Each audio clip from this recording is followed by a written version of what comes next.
Exode 21. L'Éternel dit à Moïse: Voici les lois que tu exposeras au peuple. Lorsque vous achèterez un esclave hébreu, son service durera 6 ans. La 7e année, il partira libre, sans avoir rien à payer. S'il était célibataire en entrant à votre service, il partira seul. S'il était marié, sa femme partira avec lui. Si son maître lui a procuré une femme et qu'elle lui a donné des fils ou des filles, la femme et ses enfants resteront la propriété de son maître. Lui seul partira libre.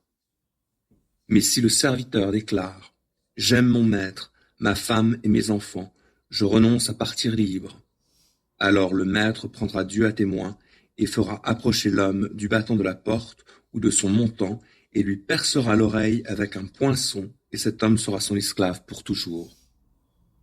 Si un homme a vendu sa fille comme servante, elle ne sera pas libérée dans les mêmes conditions que les esclaves. Si elle déplaît à son maître, qui se l'a réservée, il la fera racheter, mais il ne pourra pas la vendre à des étrangers. Ce serait la trahir.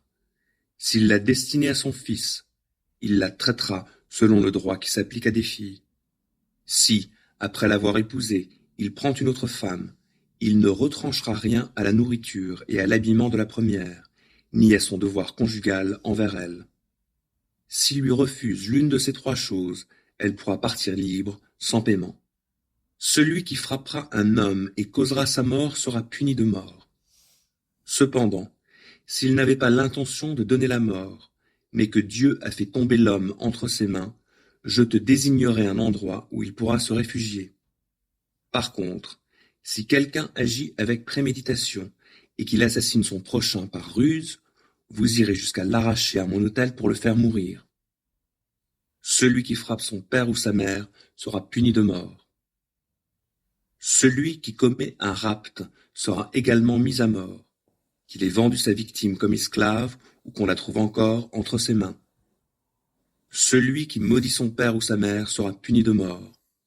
Si, au cours d'une dispute, un homme en frappe un autre du poing ou à coups de pierre, sans causer sa mort, mais en l'obligeant à s'aliter, si la victime se relève et peut de nouveau se promener dehors, fût-ce en s'appuyant sur une canne, celui qui l'aura frappé sera acquitté. Toutefois, il dédommagera l'autre pour son temps d'arrêt de travail et il se chargera de le faire soigner. Si quelqu'un fait mourir son esclave ou sa servante en le frappant à coups de bâton, il devra être puni. Toutefois, si le blessé survit 1 jour ou 2, son maître ne sera pas puni, car il l'a acquis avec son propre argent. Si des hommes, en se battant, heurtent une femme enceinte et causent un accouchement prématuré, mais sans qu'il y ait d'autres conséquences graves, l'auteur de l'accident devra payer une indemnité dont le montant sera fixé par le mari de la femme et approuvé par arbitrage. Mais s'il s'ensuit un dommage, tu feras payer vie pour vie, œil pour œil, dent pour dent, main pour main, pied pour pied, brûlure pour brûlure, blessure pour blessure, contusion pour contusion. Si un homme blesse son esclave ou sa servante à l'œil au point de lui en faire perdre l'usage, il lui rendra la liberté en compensation de l'œil perdu. S'il lui fait tomber une dent, il lui rendra également la liberté en compensation de sa dent. Si un taureau frappe un homme ou une femme et les tue, il sera lapidé. On n'en mangera pas la viande, mais son propriétaire ne sera pas puni. Toutefois, si depuis quelque temps, ce taureau avait l'habitude d'attaquer les gens et que son propriétaire en a été formellement averti mais ne l'a pas surveillé, et si ce taureau tue quelqu'un, il sera lapidé et son propriétaire sera lui aussi mis à mort. Si on impose au propriétaire une rançon pour sa vie, il devra donner tout ce qu'on lui réclamera. Si le taureau frappe un garçon ou une fille, on lui appliquera la même loi. S'il heurte un esclave ou une servante, le propriétaire de l'animal versera au maître de la victime 30 pièces d'argent, et le taureau sera lapidé. Si quelqu'un, après avoir enlevé le couvercle d'une citerne, ou après avoir creusé une citerne, la laisse ouverte et qu'un taureau ou un âne tombe dedans, le propriétaire de la citerne paiera au propriétaire de la bête l'argent qu'elle valait, et la bête morte lui appartiendra.